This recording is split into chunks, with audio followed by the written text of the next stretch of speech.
Bienvenue à toutes et à tous. Les titres de ce mercredi 13h. Réduction des frais de délivrance des actes fonciers de prestation de l'Agence nationale du domaine et du foncier. Bonne nouvelle pour les citoyens béninois. Nous en parlerons dans cette édition.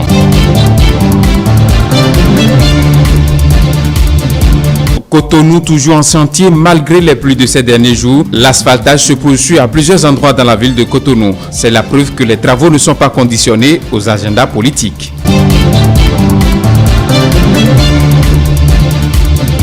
Et puis, les compétitions de football sont suspendues depuis le 18 mars 2020 et la reprise est projetée pour le 15 juin. À 2 semaines de cette date, quelques acteurs se sont confiés. Vous les entendrez dans ce journal.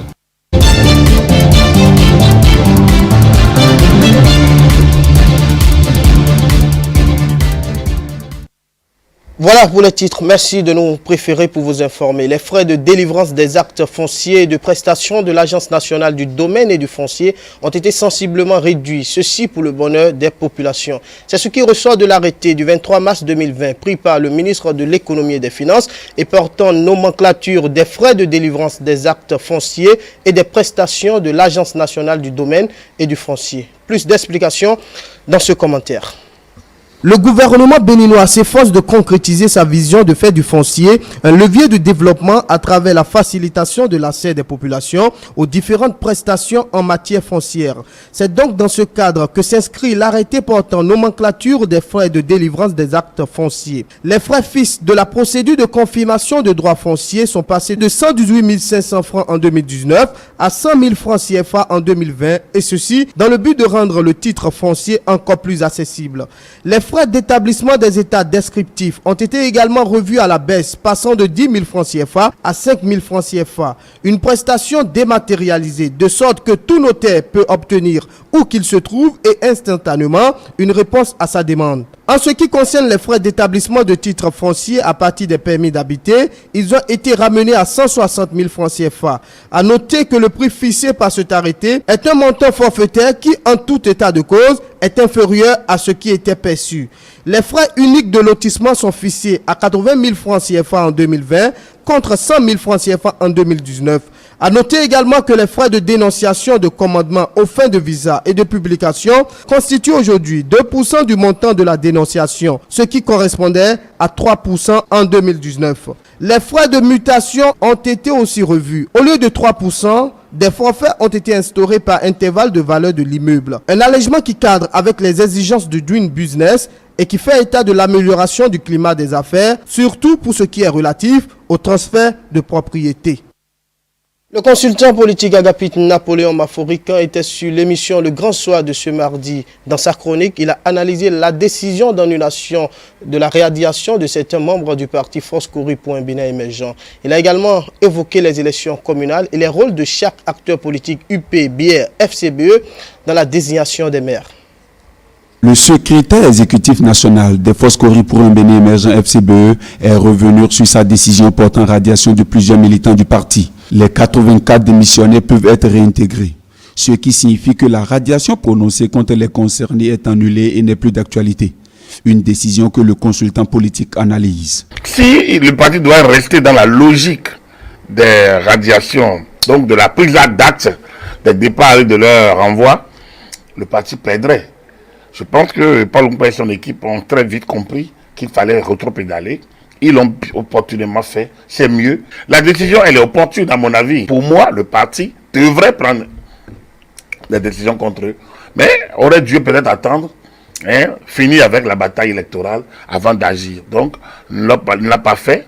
Et bien, ce qui est intéressant, c'est que le parti est revenu, a pu rétropédaler, comme je le dis, est revenu en arrière et très vite. Conformément aux directives données par le président de la République au respect des tests de la nouvelle charte des partis politiques, les deux partis de la majorité présidentielle, notamment l'Union progressiste et le Bloc républicain, sont obligés de se soumettre aux exigences éthiques de la loi. L'UP et le BA sont obligés de jouer le jeu si tant est qu'ils estiment qu'ils soutiennent le chef de l'État.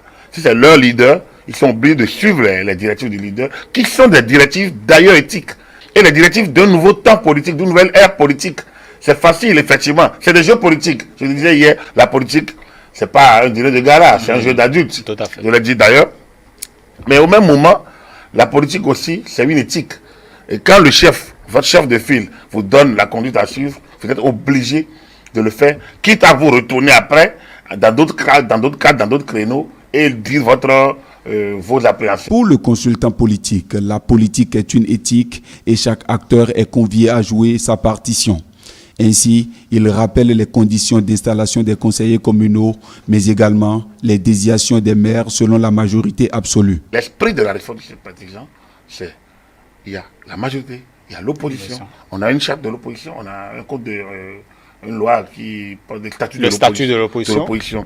Donc, les manœuvres de coulisses d'avant, même si politiquement elles peuvent se justifier, ne devraient plus avoir voix de cité en principe dans nos communes, au niveau des localités que sont les communes aujourd'hui. Il faut faire en sorte que on respecte au moins l'éthique prévale à ce niveau-là, pour que ce qu'on attend des maires soit effectif. Au regard du chronogramme annoncé, à compter de ce jeudi, les préfets des départements vont procéder à l'installation des conseillers élus. Agapite Napoléon Maforican souhaite qu'au terme du processus, les militants FCBE radiés et réintégrés, eux aussi présentent leurs excuses au parti pour une bonne cohésion au sein des militants FCBE. Un blessé grave, des dégâts matériels, c'est le bilan de l'accident de circulation survenu dans la matinée de ce mardi 26 mai 2020 au carrefour Bénin-Marché. La victime a été conduite d'urgence à l'hôpital de zone de Ménotin. On retrouve une fois encore Ilia Diran, cette fois-ci avec Paul Estessa aussi. Carrefour Bénin-Marché ce mardi matin, théâtre d'un accident de circulation. Un camion gros porteur et un minibus, tous en direction d'Abomey-Calavi, se sont cognés et retrouvés par la suite hors de la chaussée. Les témoins rencontrés sur les lieux nous racontent.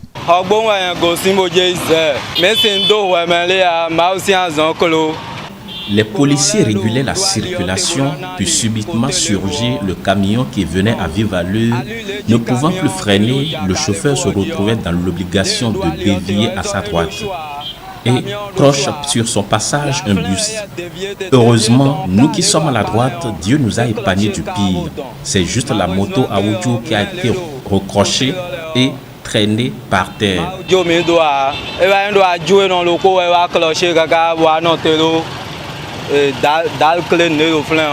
Le camion voulait en train de partir et les forces de l'ordre ont stoppé la circulation devant lui. Comme lui, c'est un camion, il a chargé, il ne pouvait plus tenir, ses freins ne pouvaient plus tenir comme les petites voitures. Donc en évitant les petites voitures, il est obligé de se dévier pour pouvoir faire ce truc là. C'est en déviant là qu'il a eu traversé les trottoirs et il a cogné les petites voitures et les motocyclistes. Les sapeurs-pompiers ont déjà amené les blessés avant que je suis venu sur les lieux, mais ils m'ont dit qu'il n'y avait pas eu de morts, mais il y a eu des blessés graves. Des dégâts matériels et un blessé grave ont été enregistrés. Selon les sources, la victime aurait été évacuée à l'hôpital de zone de Ménotin. Rapproché au service des urgences et de la réanimation, le médecin responsable nous explique. On a reçu un patient blessé à la jambe gauche et il nous racontait qu'il y a quelques minutes, il a eu à faire un accident entre un camion et lui qui était à moto. Il est stable. La prise en charge est en cours. Il y a plus de peur que de mal. Il faut rappeler que ces cas d'accident sont légion sur ce tronçon, a-t-elle ajouté. Elle saisit l'occasion pour lancer un appel. Depuis avant-hier à aujourd'hui, on a eu plusieurs cas, des cas graves. Donc j'aimerais exhorter les téléspectateurs à faire plus attention, les appeler à la prudence sur la voie. Beaucoup de prudence ces temps-ci. Cet accident de circulation pose à nouveau le problème d'insécurité sur les axes routiers. Il est donc indispensable à tout usager de la route de respecter les mesures sécuritaires afin de limiter les cas d'accident. La saison pluvieuse que nous traversons actuellement dans la partie méridionale n'impacte aucunement les travaux du projet asphaltage. Les travaux avancent à grands pas dans la ville de Cotonou. Une avancée que saluent déjà les riverains des différentes zones sillonnées par notre équipe de reportage. Romaric Dossa. Un peu partout dans les rues à Cotonou, le constat est le même. Les travaux de pavage et de bitumage des tronçons enregistrent une avancée notoire, que ce soit dans les grandes rues de la capitale économique parcourue, figure ses centres, Agla et Carrefour Vaudier, ouvriers et employeurs s'attellent pour livrer à temps et dans le délai leurs travaux malgré les pluies qui s'abattent sur la ville. Ce qu'ils sont en train de faire, c'est pas faire. Même les dimanches sous la pluie, au soleil, ils sont en train de travailler. Ils n'ont pas relâché le travail. Et ça, c'est bien. Ceux qui sont sur le terrain font tout l'effort pour rendre belle la ville. Actuellement, on circule très bien. Les voies sont bien dégagées. Il n'y a plus tellement d'inondations. Malgré la pluie, le soleil, tout, ils sont sur le terrain. Ils travaillent vraiment sans repos. Ce qui est vraiment à qualifier même est que le passé qu'ils donnent, c'est très important. C'est très bon. Ce n'est pas une route que nous allons faire. N'importe quel titan peut passer là-dessus. Loin d'être un chef-d'œuvre à caractère politique, les citoyens rencontrés témoignent de la réalité issue de ce projet ambitieux du gouvernement. C'est à cause de la politique, à cause de la campagne qu'ils sont en train de faire ça. C'est déjà qu'il ne faut pas écouter. Celui qui est au pouvoir a démarré les travaux maintenant il y a longtemps qu'on a commencé à travailler. Ce n'est pas ici seul. Et c'est ça, c'est de la politique, non. Pour nous aussi, aujourd'hui, pour nos enfants plus tard, ils auront à profiter de ces voies-là. Il voit très bien qu'après la campagne, les travaux continuent. Ils n'ont jamais cessé, ils sont en train de continuer à travailler. C'est à cause de la campagne, ils vont commencer à landiner. Mais ils n'ont pas fait ça. Donc on ne peut pas dire que c'est la politique. Il a décidé de faire le pays, de changer le pays. Nous, on veut voler dans le pays. Donc ce qu'il est en train de faire, moi je l'encourage. Ému des réformes enclenchées par le gouvernement pour la libre circulation des personnes et des biens dans les agglomérations, la population s'engage à soutenir le gouvernement dans ses actions. C'est un gouvernement qu'il faut apprécier. Le président de la République, Dieu l'aide et donne longue vie. Qu'il continue. Nous sommes derrière lui. Épargne d'argent pour une finalité d'accès à des biens. La tontine prend plusieurs formes aujourd'hui. On observe une prolifération de cette pratique via les réseaux sociaux. Une pratique qui n'est pas sans risque. Suivez cet élément de Mathilde Sabi pour plus d'explications. Au Bénin, comme dans plusieurs autres pays, les citoyens sont nourris par le désir de faire des économies à travers l'épargne, ce qui donne libre cours à certaines pratiques comme les tontines. Il s'agit en effet d'une association de personnes cotisant à une caisse commune dont le montant est remis à tour de rôle à chacune d'elles. Elle est parfois matérielle, communément appelée adobé. Elle s'exerce aussi via les réseaux sociaux, une activité qui a des avantages mais aussi des inconvénients. Il y a un autre facteur qui a favorisé le développement de cette tontine, c'est beaucoup plus les réseaux GSM et qui facilite aujourd'hui le dépôt en espèces en ligne. Donc depuis votre maison, vous pouvez souscrire à votre tontine. Le risque existe lorsque on ne se connaît pas, lorsque l'administrateur n'est pas crédible, lorsque l'administrateur est animé d'une mauvaise volonté. Vous comprenez avec moi qu'il ne peut que gruger alors les ressources des gens et disparaître. Mais dans le cas où vous vous connaissez, vous n'avez pas besoin de vous voir physiquement parce que ça vous fait gagner du temps. Au lieu que vous vous déplaciez pour aller voir le tontinier, ou du moins le tontinier se déplace pour venir vers vous, vous restez depuis votre maison, depuis votre bureau et vous payez votre tontine. Et pour ramasser, pas besoin de se déplacer. Vous voyez, donc si le crédit confiance s'est installé et que ce crédit de confiance est partagé de part et d'autre, vous voyez avec moi que cela a également pas mal d'intérêt.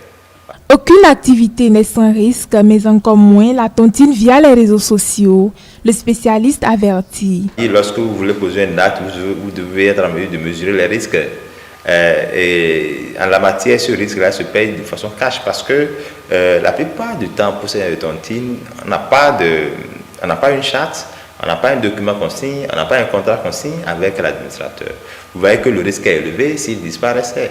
S'il disparaissait, vous allez juste évoquer les débuts de preuves, d'accord, selon lesquels, voilà, c'est une tontine. Donc, il faut parvenir à justifier la régularité, la traçabilité de ces opérations sur votre compte de transformation, mais de transition.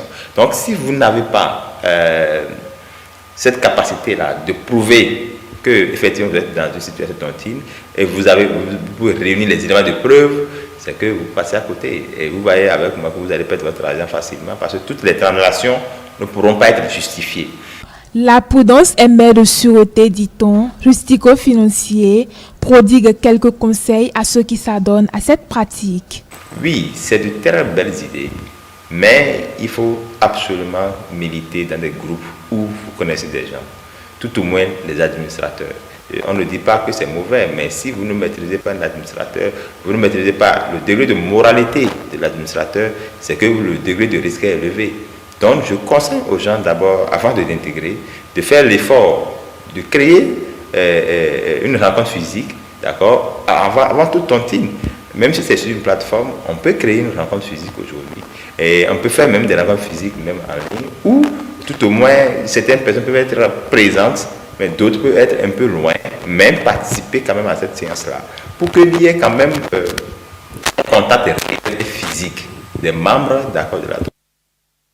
La Fédération béninoise de football a décidé de la suspension des différentes compétitions de football, selon le communiqué en date du 18 mars 2020 signé du secrétaire général Claude Paki. À cet effet, les responsables des divers clubs attendent la levée des 2 gestes barrières qui concernent le domaine, à savoir le transport en commun et le regroupement. Plus de précisions dans ce reportage de Diane Christelle Oniodier et Semiati Soufou. Le public sportif béninois, les joueurs, les entraîneurs et tous les acteurs du football béninois étaient dans l'attente de la décision que rendra la Fédération béninoise de football sur le sort de la saison en cours. Suspendus pour raison de coronavirus, les championnats nationaux seront annulés si jusqu'au 15 juin 2020, la situation sanitaire ne s'améliore. C'est l'essentiel à retenir de la réunion extraordinaire du comité exécutif de la Fédération béninoise de football au sujet de la reprise ou non des Vitalo League. Avec cette décision qui est prise, on est obligé d'arrêter les entraînements. Donc nous avons, au niveau de l'AS Okuta, mis arrêt aux entraînements du club et nous avons suggéré que les joueurs puissent vraiment faire le travail individuel de manière à ce qu'à la reprise du championnat amateur, nous puissions avoir une équipe qui est en forme et capable de défendre les couleurs de l'équipe. Les équipes se déplacent en bus. Donc les joueurs ne peuvent plus se déplacer en bus parce qu'il y a interdiction qu'il y ait le transport en commun. On évite les grands rassemblements. Les grands rassemblements, c'est dit que les stades sont fermés. Parce que quand il y a match, il y a plusieurs personnes à la fois.